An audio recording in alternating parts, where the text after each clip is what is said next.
ॐ शुक्लां भरधरं विष्णुं Ambardharam Vishnu शशिवर्णं Sasivarnam चतुर्भुजं Sadasivam वदनं Prasanna ध्यायेत् सर्वविघ्नोपशान्तये ॐ सहना भवतु सहनौ भुनक्तु सह वीर्यं करभावहै तेजस्विनावधीतमस्तु मा विद्विषावहै ॐ शान्तिः शान्तिः शान्तिः अगजाननपद्मार्कं गजाननमहर्निशम् अनेकदन्तं भक्तानाम् एकदन्तमुपास्महे श्रीमहागणपतये नमः गुरवे सर्वलोकानां विषजे भवरोगिणां निधये सर्वविद्यानां श्रीदक्षिणामूर्तये नमः अस्मद्गुरुचरणारविन्दाभ्यां नमः वसुदेवसुतं देवं कंसचाणूरमर्दनं देवकी परमानन्दं कृष्णं वन्दे जगद्गुरुं ज्ञानानन्दमयं देवं निर्मलस्फटिकाकृतिम्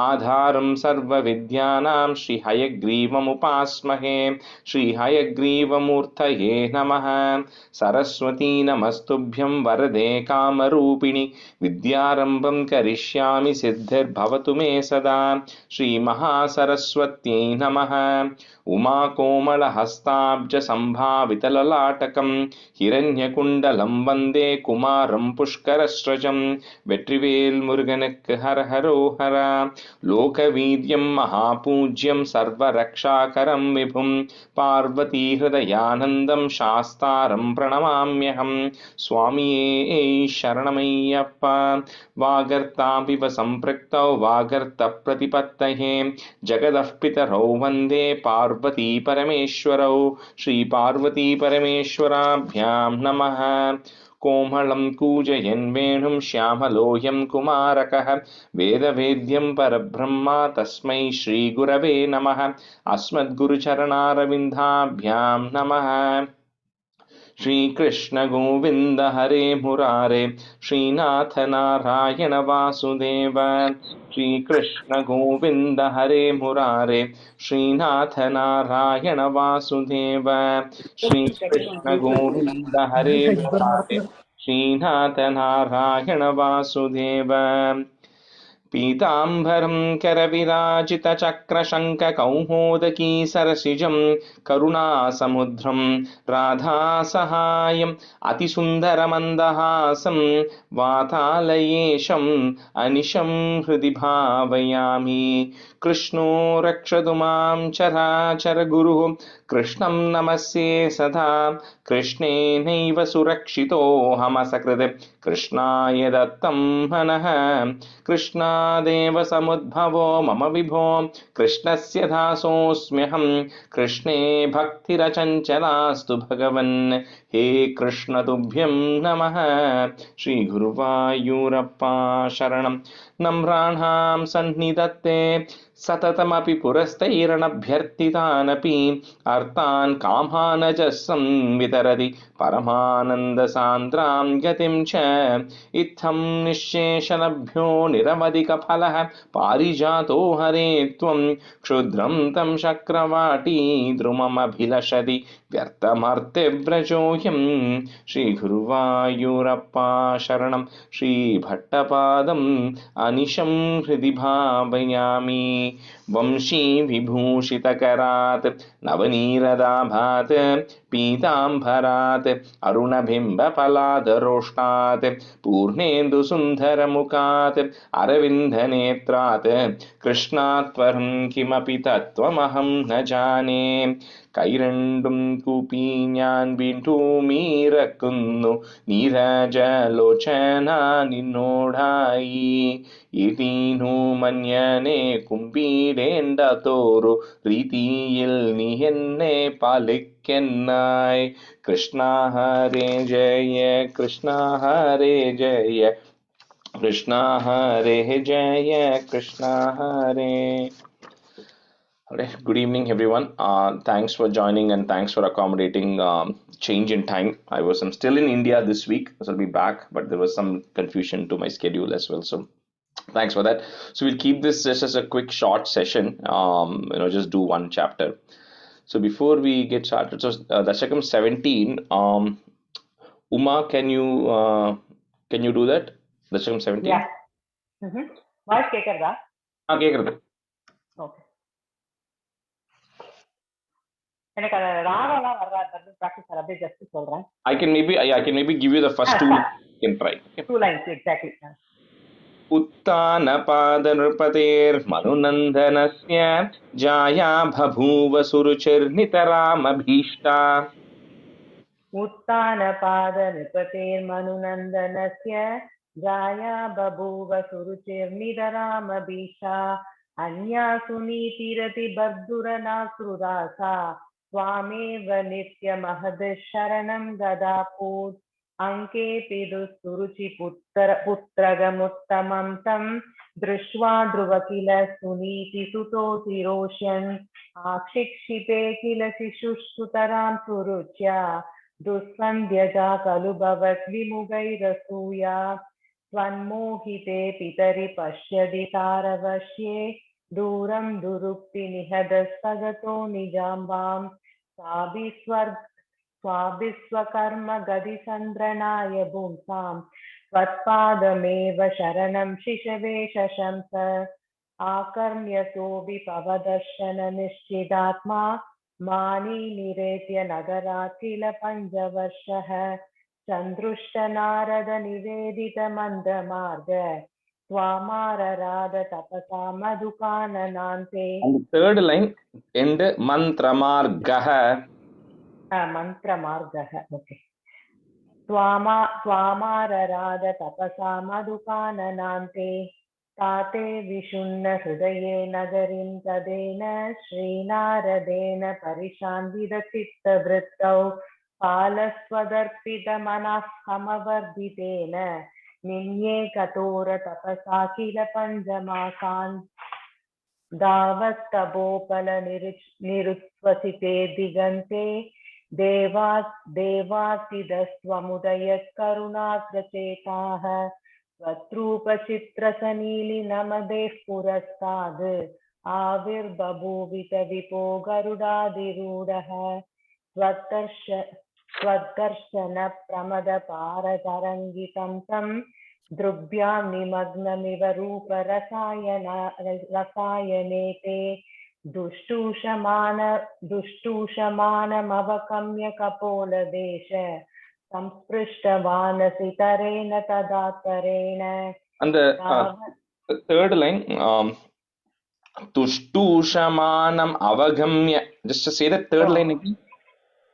Okay. Dushtushaman avakamya kapoladesha. The first letter is ta. First ta. Tushtush. Nigga dushtushan. You're saying it is tushtu. Oh, yeah. Okay. Ta. First ta. Okay. Okay. Tushtusha. Okay. Yeah. Okay. Davat vibodha vimalum pranuvandamenam आभाषदास्व मवकम्य ततीय भावं. राज्यं सिरं समनुभूय भजस्व भूयः. सर्वोत्तरं ध्रुवपदं विनिवृत्तिहीनम्. इत्युषिषि त्वयि गदे नृपनन्दनोऽसौ आनन्दिदा किल जनो न करीमुपेत. रेमे चिरं भवदनुग्रहपूर्णकामः ताते गदे च वनमातृधराज्यभारः. The second line also end is upetaha. Second line end. Okay. Okay. यक्षेन देव निहते पुनरुत्तमेऽस्मिन् यक्षैः संयुक्त निरतो विरदो मनुक्त्या. शान्त्या प्रसन्नहृदयात् धनदात् उपेताद्. त्वत्भक्तिमेव शुत्रुडा मवृणोन् महात्मा. And if it's easier, you may want to break that into im there. Sudridham avrunon mahatma. Okay. Tvadbhakti me shutrudam manubron mahatma. Avrunon mahatma. Avrunon mahatma. Ante bhavat purusha nita vimanayato मात्रा समं ध्रुवपदे मुदितो यमास्ते एवं स्वभृत्यजनपालनलोलदीष्वं वातालयादिबनिरुन्धि ममाम यौगान्. Shri Krishna Krishna Namaha. Namaha. Very good. Okay, so we'll get started with 22 today. So just see here. So Radha Garu, you can be a student today. Okay, and then I'm just checking who else is on. Okay, and Srividya, you can be a student. Okay. All right. So Dasakam 22. So we'll just try. It's a small chapter only. So we'll try to finish that today, and then we'll clap the class. And from next time, we'll continue to have the 90-minute class. I'll be back in Chicago. So Dashakam 22, right? I want to just give a quick context. So the name of the chapter is Ajamilo Pakyanam. So it's Upakyanam. It's a story, or it is a narrative about this person who's called as Ajamila, right? Ajamila is his name. So the context for this, right, is as Shuka Brahmam is telling the story to Parikshit. He's reciting the Bhagavatam to Parikshit. So Parikshit is coming to realization, right, that everybody performs sinful. He says whatever is happening today to everybody, or anything bad or anything good is happening, right? He says it's a past is because of the past actions that one has committed. And anytime somebody is doing something with an intent of getting some result or a desire, whatever activity anybody is doing, there's a very good chance they will end up committing sinful activities as part of the actions they are doing. Because very rarely are there people who are doing some activities to get some result, but there is no sin associated with the activity you're doing. Consciously, unconsciously, intentionally, unintentionally, everybody ends up committing some kind of a sin. So he says, to atone from that, the pariharam that you want to get away from the sin, he says, in our scriptures, they have given a lot of pariharam of how to get away from various sins that you might have committed. So you don't get the impact of it, or you reduce the impact of those sins. But he says the problem with all of that is, it is like, for those who are familiar with, if you go to Kerala, the elephant goes, they go bath the elephant, and then they bring the elephant back to the shore. The moment they bring the elephant back to the shore, the first thing the elephant does is it takes the sand from the ground and puts it on its own head.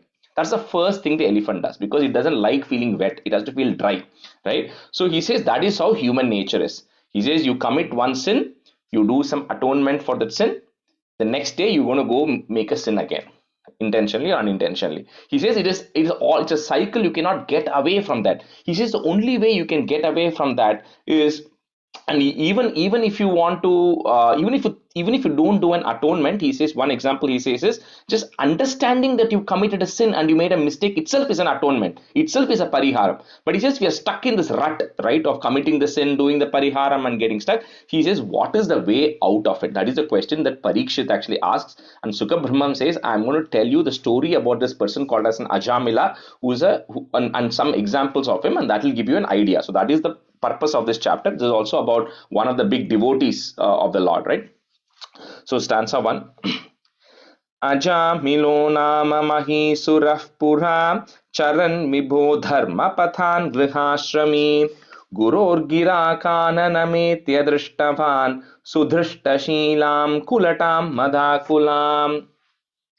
So here there's a person called as Ajamila, who is born into a Brahminical family, and then he's trained by his parents. He puts gets his Upanayanam, everything at a young age, and then he studies the Vedas, and then he's following all the principles in a very strict way. Not only is he following all the things in a very strict way, he also had very good control over his mind and senses, which is extremely important, because that is the ultimate challenge, right? Getting control over your mind and senses. So he was doing all the right things, he was performing all the right activities, he was very devotional, he was respectful, all of the good stuff. So one day, when when he kind of hits a particular age, maybe the close to the 20s, or maybe slightly after that, so his father, who is his guru, sends him to the forest to actually collect some fuel for the fire, so to perform some homam. So there he goes, and then he says, there in the forest, he comes across a Sudrishta Sheelam, a person who is of immoral character. Right? He sees a lady with another guy, and this lady is of immoral character, and Madakulam, they both are drunk. right? And then he sees the lady who's a prostitute, and then he actually gets enamored with her. He gets, he attracted towards her. That's what is happening in the first one. So Ajamilo Nama Mahisuraha, put a F, Suraf Pura, comma, Charan Vibho Dharmapatan Grihashrami Guror Gira Kananam Etya, or you can say it together, Kananam Etya Drishtavan, comma, Sudrishta Sheelam Kulatam Madakulam. अजामिलो नाम महीसुरः पुरा चरन् विभो धर्मपतान् गृहाश्रमी गुरोर्गिरा काननमेत्य दृष्टवान् सुधृष्टशीलां कुलटां मदाकुलाम्.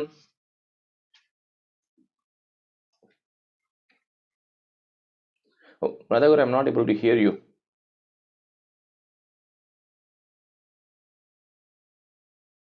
No, I can still not hear you.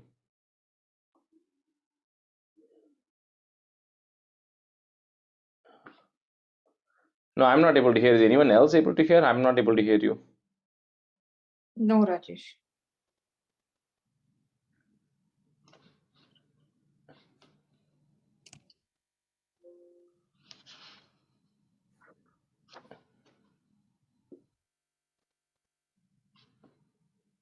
Hello. Yeah, yeah, why don't you start? We'll see if she comes back. Hear me now? Yeah, I can hear you now. Yeah, keep going. Hello.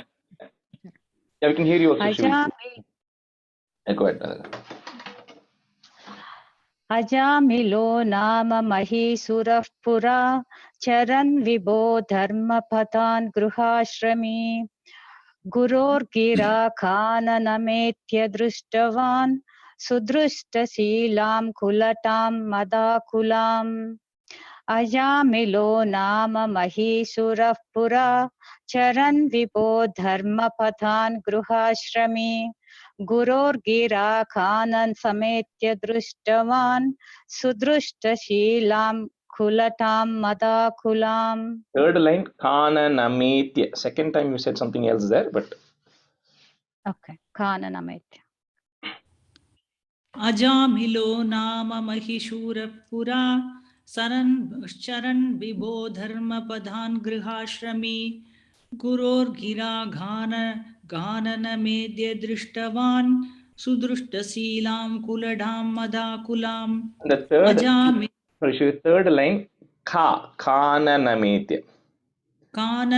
Okay. Ajamilo nama mahishura pura sharan vibho dharma padhan grihashrami guror gira khanana medya drishtavan sudrishtaseelam kuladam madhakulam. Answer 2. स्वतः प्रशान्तोऽपि तदा हृताशयः स्वधर्ममुत्सृज्य तया समारमन् अधर्मकारी धशमी भवन् पुनः धदौ भवन्नामयुते सुते रतिम्. So when he sees this prostitute who's there, right? So immediately he remembers, right, all the things that he has learned, and the implicit knowledge he has of being able to control his mind and senses, and then he tries not to get distracted by her. But then at some point he actually loses control, and then he gets distracted. And what happens is over the next set of days, he's married at this point, so he actually brings this lady to his house as a servant first. He then brings her first as a servant to his house, and then later on he then spends more time and more money on her. Then he likes her more, and then he ends up marrying her. And for that, he actually leaves his own wife and children and his family, and then he actually goes away with this lady.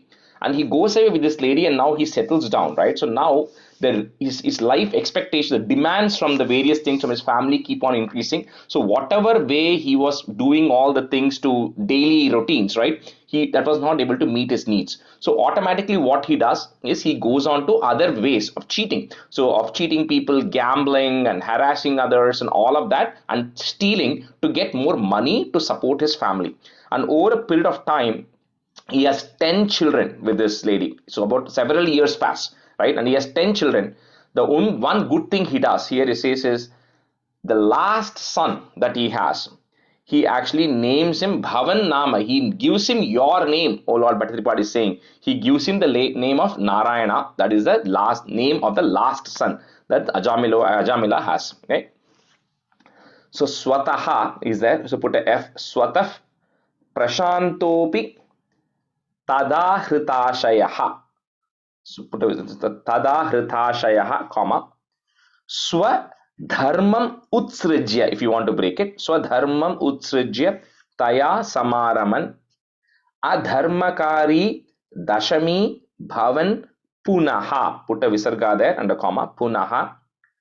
Next line on top of the da, if you have a ir, you can remove that. Dhadau bhavan nama yute sute ratim. So Swatah Rajesh, அது தசமேயா தசமோ இல்ல dashami longi. Dashami மீயா okay மோ longi. Okay okay thank you. स्वतः प्रशान्तोऽपि तदा हृताशयः स्वधर्मम् उत्सृज्य तया समारमन् अधर्मकारी दशमी भवन् पुनः धदौ भवन्नाम युते सुते रतिम्. स्वतः प्रशान्तोऽपि तदा हृताशयः स्वधर्मम् उच्यतया सुमारमन् अधर्मकारी दशमी भवन् पुनः ददौ भवन्नामयुते सुते रतिम्. स्वतः प्रशान्तोऽपि तदा हृताशयः स्वधर्मम्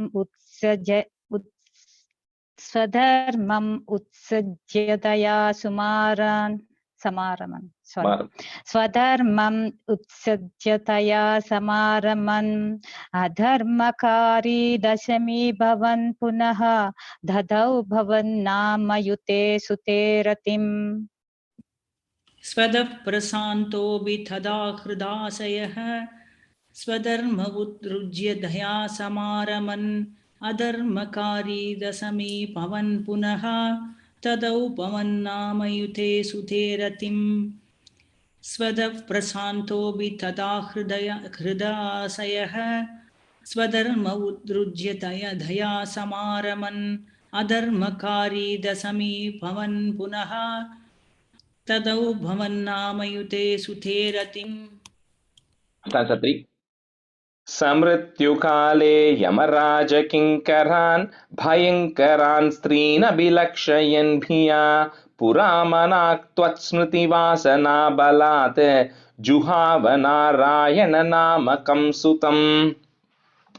So I don't know how many of you have probably have already researched or done things, right? So there are a lot of stories even now from which comes from the medical community about what people see when they're about to die, right? And I won't get into all the details there, but everybody has some vision that actually comes up.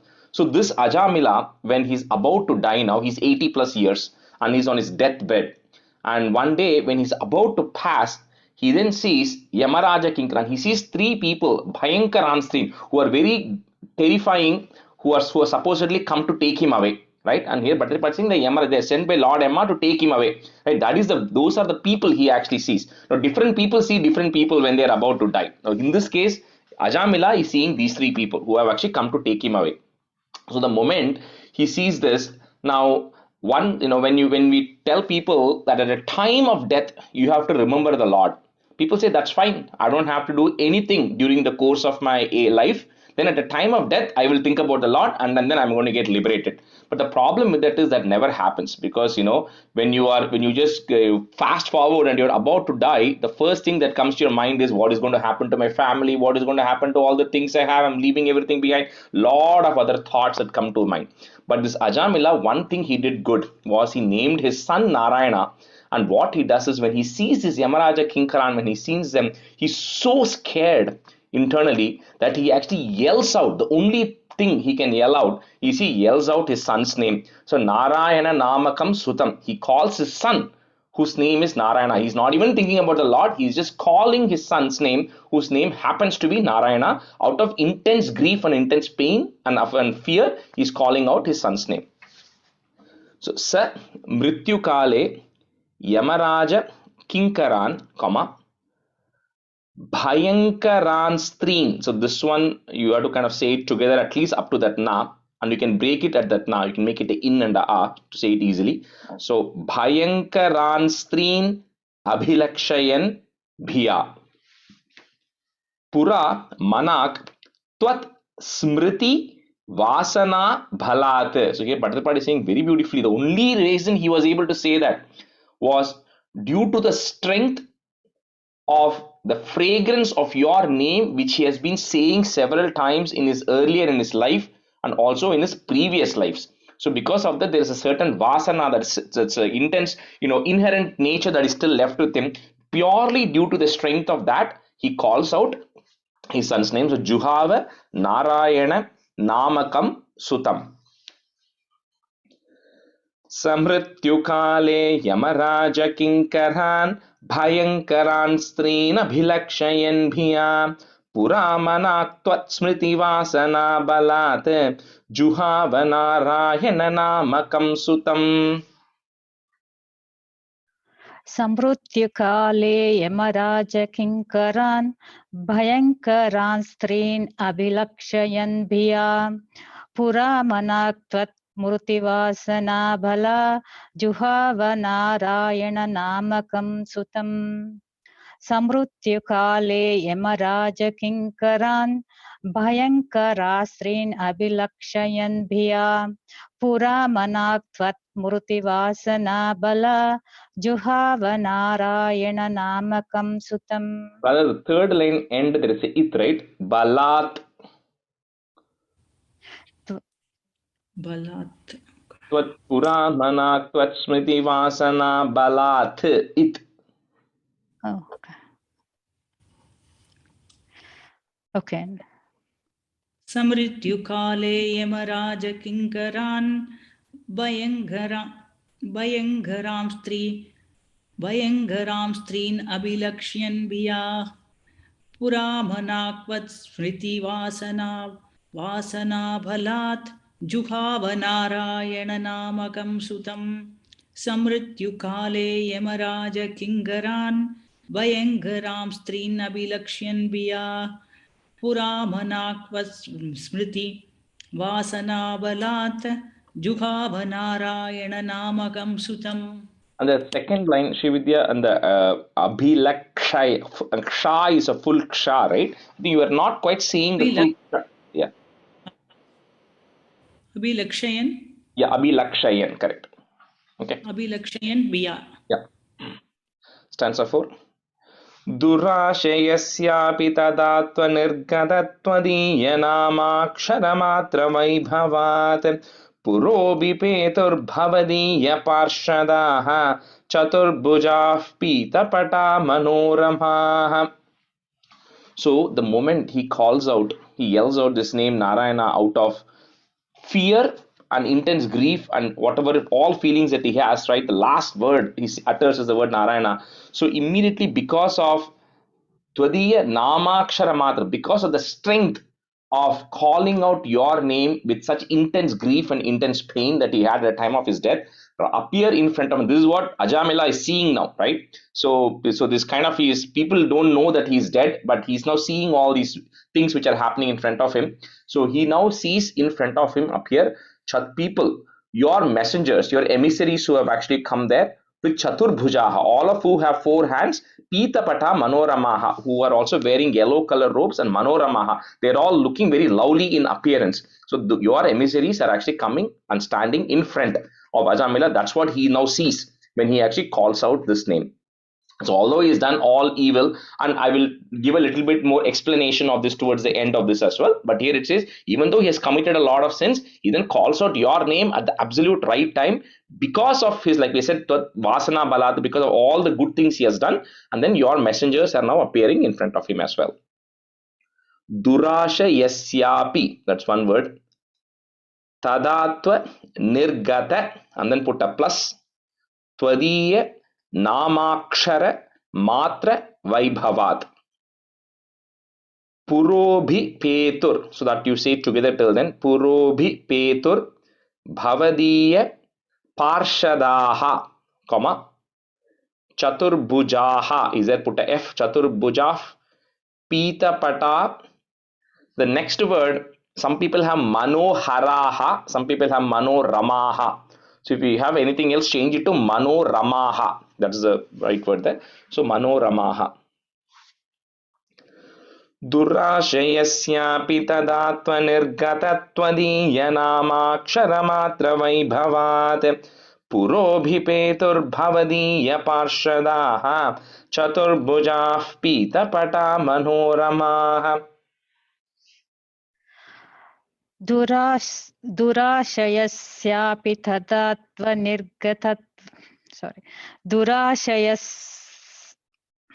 दुराशयस्यापि तदात्वनिर्गतत्वदीयनामाक्षरमात्रवैभवात्. Sorry, and I'm not getting the tune. पुरोभिषेतुर्भवदीय पार्षदाः चतुर्भुजाः पीतपटा मनोरमाः.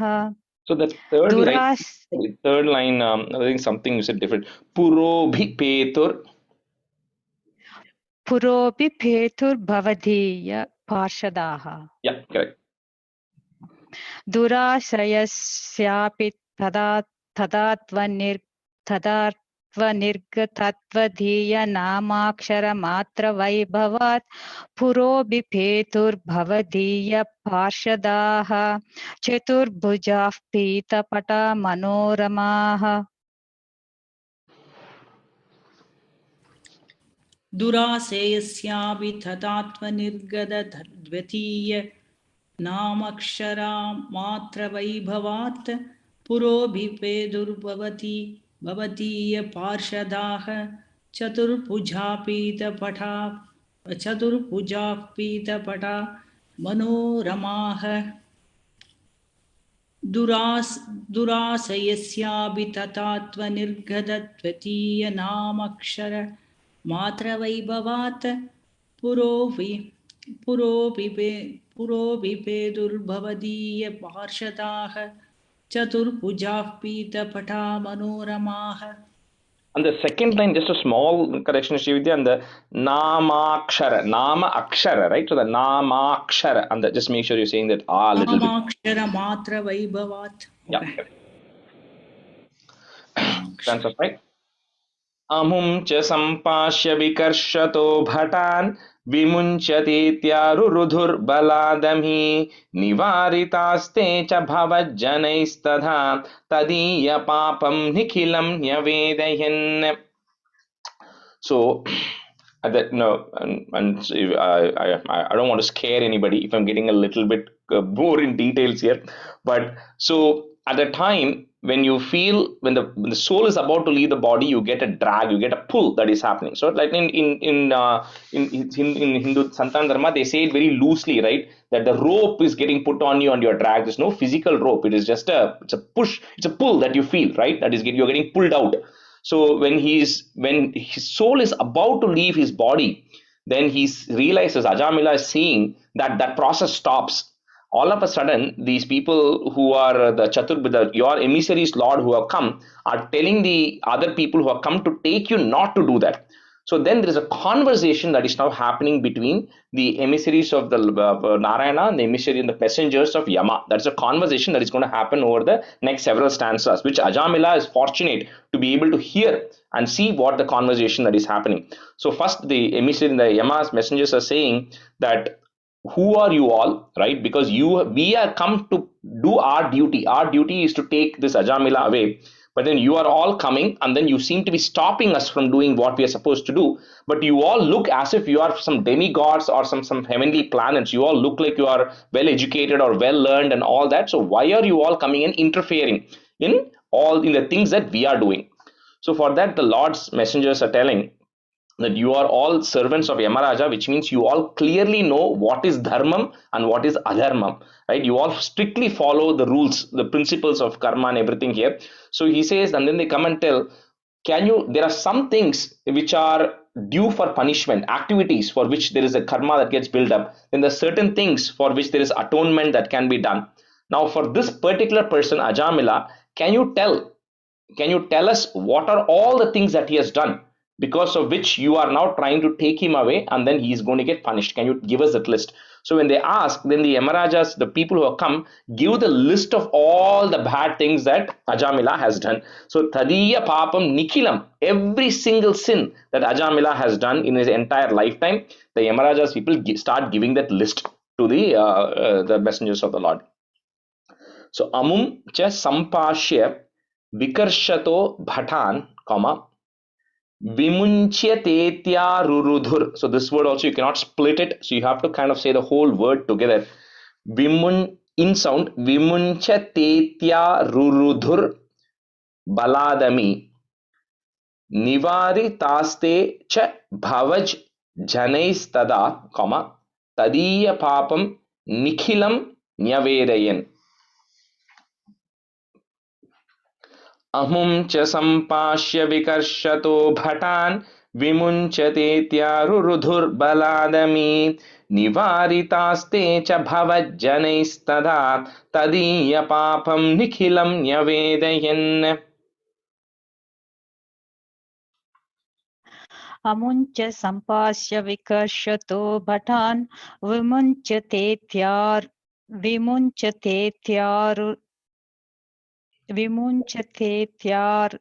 दुर्बलालमी. Sorry, vimuncyatetyarurudurbalaadami. विमुञ्चतेत्यारुरुधुर्बलालमी निवारितास्. Baladami, right? Not Dami. lami. Yeah. Dami, yeah. Baladami. विमुञ्चतेत्यारुरुदुर्बलालमी निवारितास्ते च भवज्ञनस्तदा तदीयपापं निखिलं न्यवेदयन्. Radhagaru, that second line again you're saying balalami, baladami. Second line end. I got it. अमुञ्च सम्पाश्य विकर्षतो भटान् विमुञ्चतेत्यारुरुदुर्बलालमी बलादमी. Yeah. निवारितास्ते च भवज्ञनैस्तदा तदीयपापं निखिलं न्यवेदयन्. अमुंस सम्भाष्य विकर्षतो पटान् विमुञ्चते या रुरुतुर्बलाधमी निवारितास्तेष पवज्जनैस्तथा ततीयपापं निखिलं न्यवेदयन्. The second line, second line, vimunchatya, it's the sound. विमुञ्चतेत्या रुरुदु.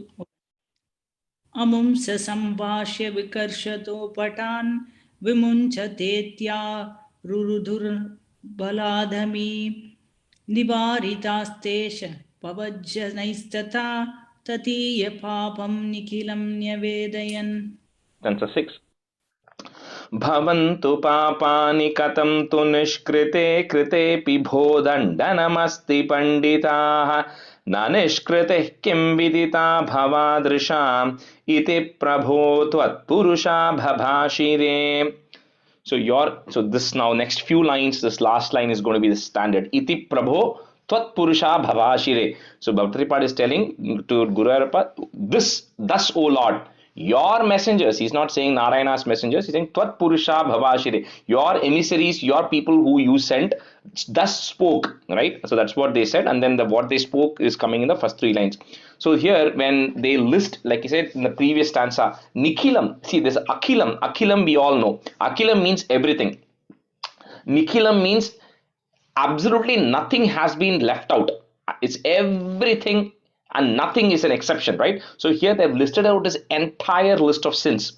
So here the Lord's messengers, they say, Bhavan, let there be sins. I know, they say everybody commits sins. So they say, let there be sins. Oh Panditaha. So they refer to the Yamaraja's messengers as Pandita, or wise learned people, because they know the discrimination of what is good and what is bad. So they say, let there be sins. But you also know that once a certain atonement or pariharam has been done against certain sins, then that sin doesn't carry on. That sin gets eliminated or nullified. So for people who are learned like you all know that. You all know that there can be no, once the atonement has happened, then the sin cannot carry on. So there can be no punishment for that. Isn't that known to wise people like you? iti prabho tvat purusha bhavashire. Thus your messengers are asking these questions to the people who have come to take Ajamila. So bhavantu papani katam tu nishkrite, and then put a plus, kritepi bho dandanam asti, or you can break it, dandanam asti panditaha. Na nishkritihi is there, put a ich sound, nishkritih kim vidita bhavadrisham, put a im at the end of that line, bhavadrisham, comma. Next line, the me that you have becomes a e. Iti prabho tvat purusha bhabhashire. Bhavantu papani katam tu nishkrite krite pibho dandanamasti panditaha na nishkrite kim vidita bhavadrisham iti prabho tvat purusha bhabhashire.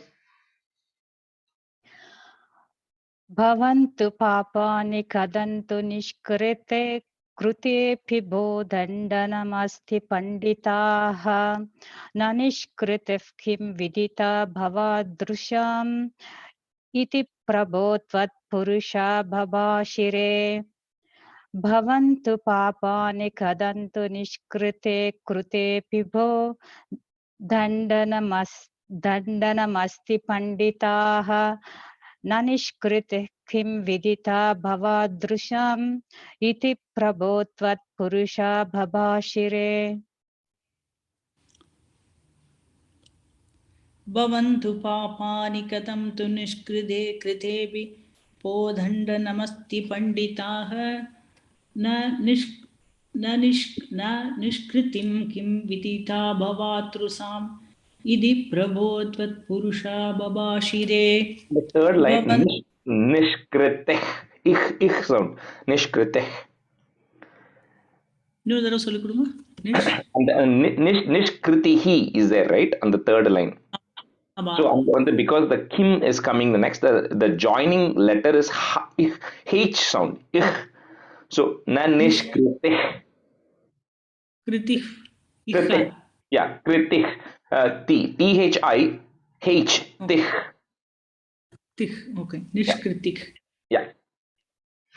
भवन्तु पापानि कथं तु निष्कृते कृतेऽपि भोदण्डनमस्ति पण्डिताः न निष्कृतित् विदिता भवातृसाम् इति प्रभो त्वत्पुरुषा बभाषिरे. Okay, stanza 7. श्रुतिस्मृतिभ्यां विहिता व्रतादयः पुनन्ति पापं न लुनन्ति वासनाम् अनन्तसेवा तु निकृन्तति द्वयीम् इति प्रभो त्वत्पुरुषा भभाषिरे. So your messengers continue seeing this. So there are two things. One is Shruti and one is a Smriti. Shruti means one that is heard, right? So you don't know who the author is, you don't know what the source is, things that are heard. So that's why even the Vedas are referred to as Shruti, because nobody knows how it how it came from. It came from the Lord's mouth. Brahma heard. So Brahma also just heard it, and that's how the entire Vedas are spread, is through hearing, and so it is called as Shruti. Smriti are things which are written by out of people's intellect. So there are multiple Smritis, Manu Smriti, Narada Smriti, multiple Smritis which are there, which are written by people, and that on each of the Shruti and the Smriti have actually given ways of how one can get rid or eliminate your sins, or get atonement or pariharam for your sins. All of that the Shruti and the Smriti have done. But what the problem with all of those things is, once you take birth, then you kind of get into this cycle that we spoke about earlier, right? Is like when you are having a dream, then in your dream, your body is thinking about something, or your mind is thinking about something, and then you assume that to be true. Similarly, in your real life also, whatever is happening, you are assuming it to be true, and then you set up expectations, you set up other things, and you perform actions, right, which are constantly building up karma for everybody. So he says, well, the Shruti and the Smriti can help atone for your past sins or do pariharam for your past sins. They do not prevent you from creating more karma and creating more sins. So that is the problem with those. However, Ananta Seva, devotion to you who is infinite, devotion to you is the nikrantati dvayim, is the only way to get rid of both. The both is getting rid of your past sins and preventing you from committing more sins. So iti prabho, thus your, O Lord, your messengers communicated this. So Shruti smritibhyam vihita vratadayah, comma, punanti papam na lunanti vasanam ananta seva tu nikrintati dvayim. Put a im there at the end of that line, dvayim, comma. Similarly, next line, the me becomes a e. Iti prabho tvat purusha bhabashire. श्रुतिस्मृतिभ्यां विहिता व्रतादयः पुनन्ति पापं न लुनन्ति वासनाम् अनन्तसेवा तु निकृन्तति द्वयीम् इति प्रभो त्वत्पुरुषा भभाषिरे. श्रुतिस्मृतिभ्यां विहिता व्रतादयः पुनन्ति पापं न लुनन्ति वासनाम् अनन्तसेवा तु निकृन्तति द्वयीम् इति प्रभो त्वत्पुरुषा भभाषिरे. श्रुतिस्मृतिभ्यां विहिता व्रतादयः पुनन्ति पापं न लुनन्ति वासनाम् अनन्तसेवा तु निकृन्तति द्वयीम् इति प्रभो त्वत्पुरुषा भभाषिरे. श्रुतिस्मृतिभ्यां विहिता व्रतादयः पुनन्ति पापं न लुनन्ति वासनाम् अनन्तसेवा तु निकृन्तति त्वयीम् इति प्रभो त्वत्पुरुषा भभाषिरे. श्रुतिस्मृतिभ्यां विहिता व्रतादयः पुनन्ति पापं न लुनन्ति वासनाम् अनन्तसेवा तु निकृन्तति त्वयीम् इति प्रभो त्वत्पुरुषा भभाषिरे. Answer 8. अनेन भो जन्म सहस्रकोटिभिः कृतेषु पापेष्वपि निष्कृतिः कृता यदग्रहीन्नाम भयाकुलो हरेः इति प्रभो त्वत्पुरुषा भभाषिरे. Wait 1 second, I want to close the blinds here. Early morning sun. So they're giving an example saying that in Bhagavatam, they explain this in very detail it goes, right? A lot of conversation is happening between the Lord's messengers and Yama's messengers. Here, Bhattaripad is only giving snippets of it. So they say when somebody takes a medicine today for a problem that you're actually having, headache or whatever problem you're having, do you know how the medicine works? Majority of the time, 99% of us don't know how the medicine works, right? But you still take it. You take the medicine out of trust that the medicine is going to fix it. Then the medicine cures whatever problems you have. He says exactly that is the same thing. So even if somebody doesn't know the value of chanting your name or what is the merit that comes out of chanting your name or how that process works, that doesn't mean the process does not work, right? That's exactly the example they give. So out of extreme fear, this person at the time of his death, he called out the Lord's name. And by doing that in a helpless situation, so that means that is going to have its benefit whether he did it intentionally or whether he did it unintentionally or unrealizingly. He says that doesn't matter, it is still going to have its effect. So that's what the Lord's messengers are telling, and say that like with continuation of the previous one, right? So although you may do various things, charity, vows and everything to get rid of neutralizing all the sins you have created, there is still, however, until unless it goes away from your heart, you're still going to continue creating more things. And this devotion to the feet of the Lord is the only way to completely free yourself from everything. And because he has called out the Lord's name at the last minute out of extreme fear from inside, a lot of his sins have gotten eliminated as well. अनेन भो जन्म सहस्र कोटिभिः कमा कृतेषु पापेष्वपि निष्कृतिः, again put a ich sound, निष्कृतिः कृता यद ग्रहीन् नाम, double na, ग्रहीन् नाम भयाकुलो हरेः, put a visarga at the end of that line, हरेः comma, next line the re becomes a e, iti प्रभो त्वत्पुरुषा भभाषिरे. अनेन भोजन्म सहस्रकोटिभिः कृतेषु पापेष्वपि निष्कृतिः कृता यदग्रहीन्नाम भयाकुलो हरेः इति प्रभो त्वत्पुरुषा भभाषिरे अनेन भोजन्म सहस्रकोटिभिः कृतेषु पापेष्वपि कृता यदग्रहीन्नाम भयाकुलो हरेः इति प्रभो त्वत्पुरुषा बभाषिरे अनेन भोजन्म सहस्रकोटिभिः कृतेषु पापेष्वपि निष्कृता यदग्रहीन्नाम भयाकुलो हरेः इति प्रभो त्वत्पुरुषा बभाषिरे. And the second line, Radhaguru, that nishkritihi, again the ich sound, right? Nishkritih krita. निष्कृतिष्कृताः. No, I think you're saying ish.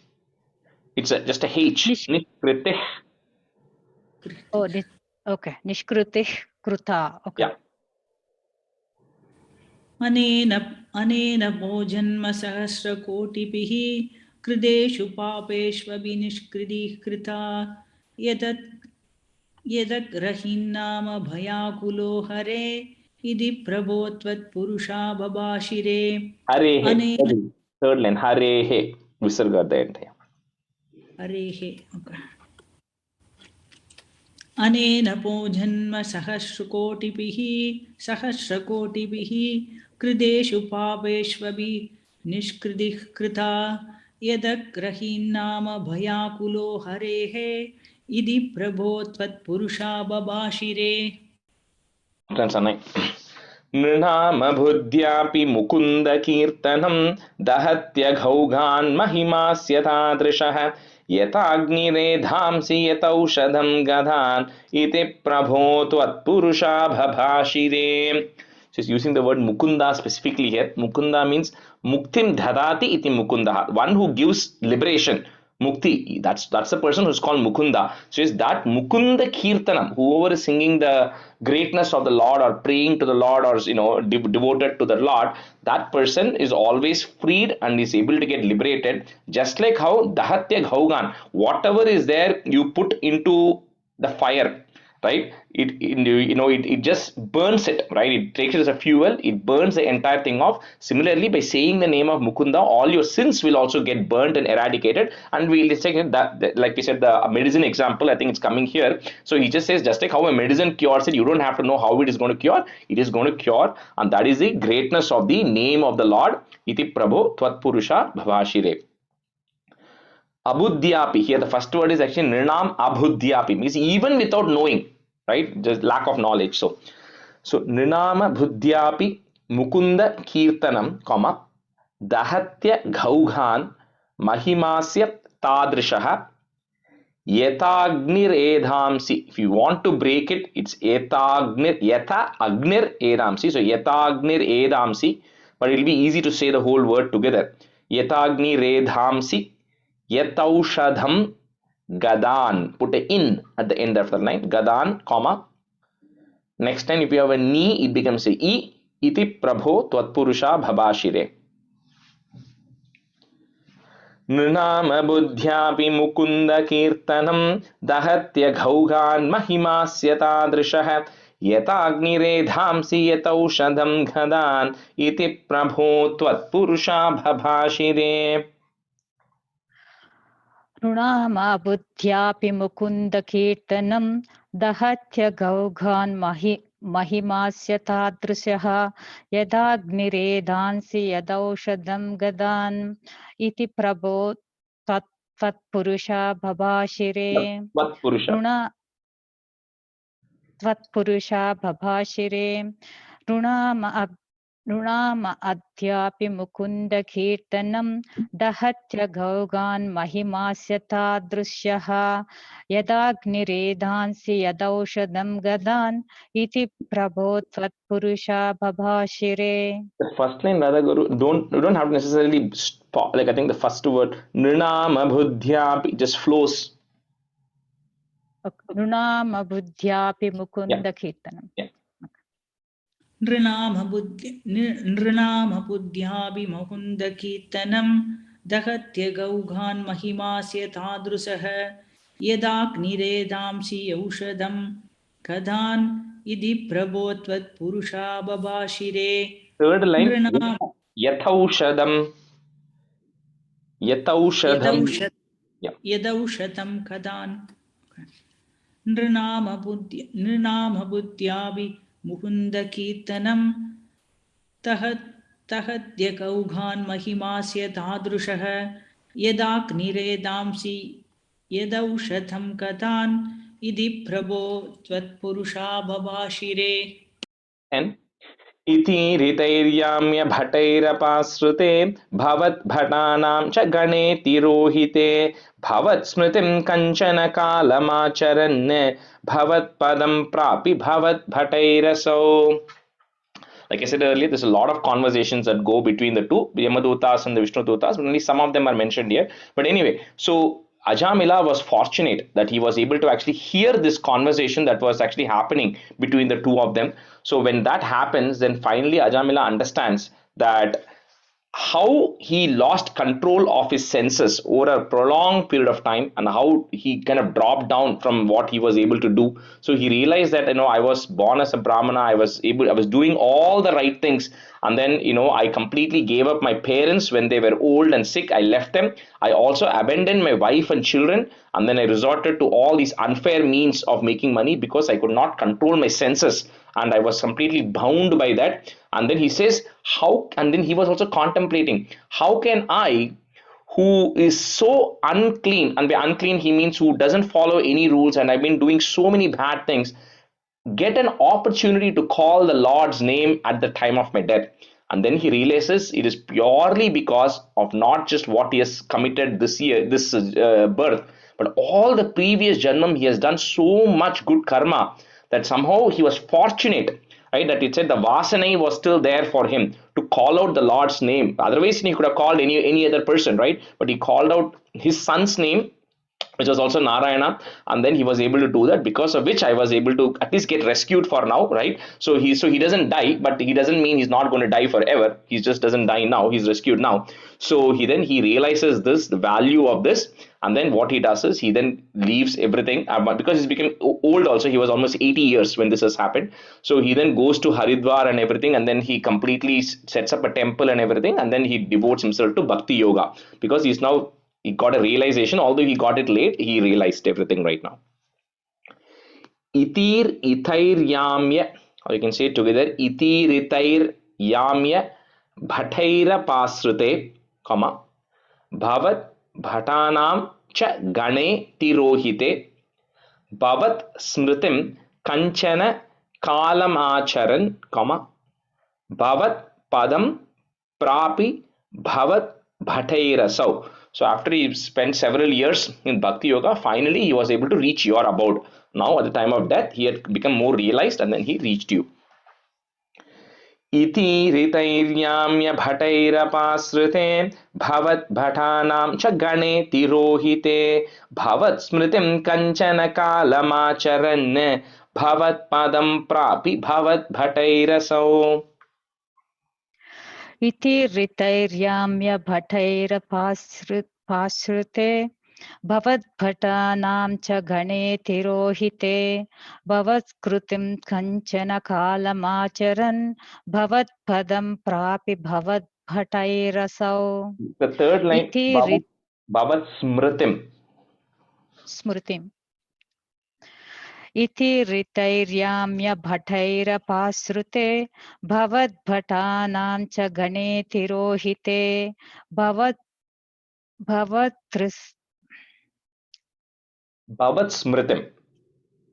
भवत्स्मृतिं कञ्चन कालमाचरन् भवत्पदं प्रापि भवद्भटैरसौ.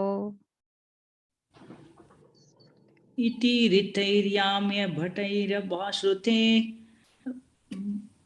भवत् भटानां शकने तिरोहिते भवत् स्मृतिं कञ्चन कालमाचरन् भवत्पदं प्रापि भवत् भटैरसौ. इति ऋतैयाम्य भटैरभाश्रुते भवद्भटानां शगने दिरोहिते भवत्स्मृतिं कञ्जनकालमाशरन् भवत्पदं प्राविभवत्पटैरसौ. Last answer. स्वकिङ्करावेदनशङ्कितो यमः त्वदङ्घ्रिभक्तेषु न गम्यतामिति स्वकीयभृत्यान् अशिशिक्षदुच्चकैः सदेव वातालयनाथ पाहि माम्. So when the Emma's messengers then went back and reported what had actually happened, so then Emma then said instructed very clearly to them that those Twadangri Bhakteshu, people who are completely devoted to your feet, and this is not meaning just one time. Ajamila was a very fortunate soul, right? That he had over several births of good karma and things which was built in. So by just saying one time Narayana, he was able to get away, right? But Yama says, those who are completely devoted to your feet, he instructed his messengers not to go, and that doesn't mean you will not die. It just means that it's a different path, and I won't get into all those details in this session. We're going to do some of that in the next set of sessions, right? 2 and 3 when we go through it. So anyway, it says, so to them you will not get affected, and then you'll always have Lord's blessings, people who are devoted to your feet. O Lord of Guruvayur Vathalayanatha Pahiman, please eradicate all my ailments and protect me as well. Swa Kinkaravedana, easy to say that together. Kinkaravedana Shankito Yamaha. Put a visarga there and comma. Yamaha. Next line, that is goes away if you have it. Twadangri bhakteshu na gamyatamiti. Swakiya. So the next word, I'm going to break it into 3 parts so it's easy. Bhrityan, in Bhrityan Ashishikshad Uchchakaihi. Okay, so there are 2 she's coming there. Ashishikshad Uchchakaihi, comma. So that's you have to say it together, but it's just 3 parts there. Sa Deva Vatalaya Natha Pahimam. Swakinkara Vedana Shankito Yamaha Twadangri Bhakteshu na Gamyatamiti Swakiya Bhrityana Shishikshadutchakaihi Sadeva Vatalaya Natha Pahimam. Swankinkara Vedana Shankito Yamaha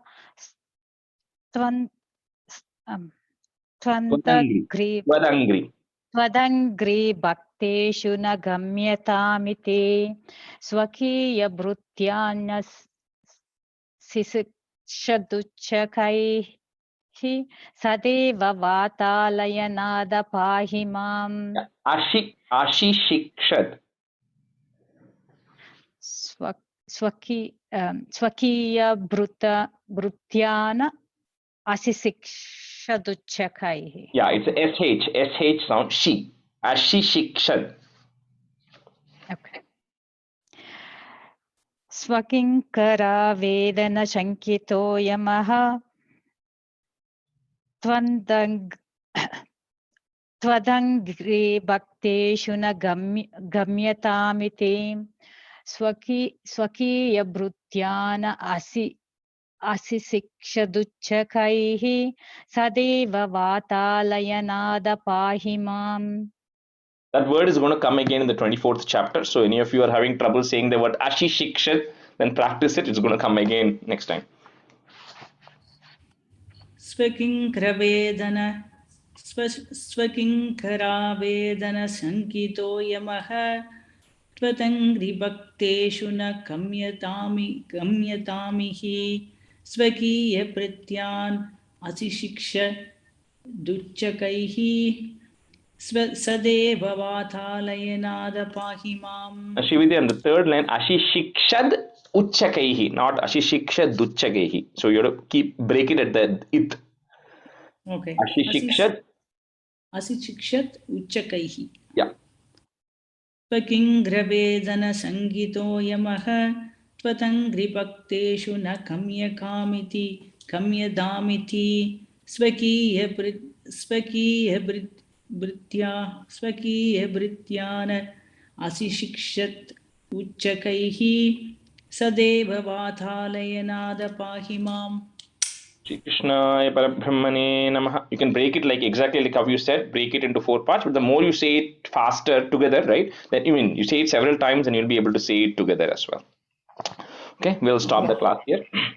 सान्द्रानन्दावबोधात्मकमनुपमितं कालदेशावदेभ्यां निर्मुक्तं नित्यमुक्तं निगमशतसहस्रेण निर्भास्यमानम् अस्पष्टं दृष्टमात्रे पुनरुरुपुरुषार्थात्मकं ब्रह्मतत्त्वं तत्तावद्भाति साक्षात् गुरुपवनपुरे हन्त भाग्यं जनानां कायेन वाचा मनसेन्द्रियैर्वा बुद्ध्यात्मना भा प्रकृते स्वभावात् करोमि यद्यत् सकलं परस्मै नारायणायेति समर्पयामि. Thank you all once again for accommodating the change. But next week we'll be back to normal 7:30 in the morning. And next class we're going to do Narasimha Avataram, which is going to be 24 and 25. Okay. Thank you, Ji. Okay, thank you, Rajesh. Bye. Thank you so much. Rajesh.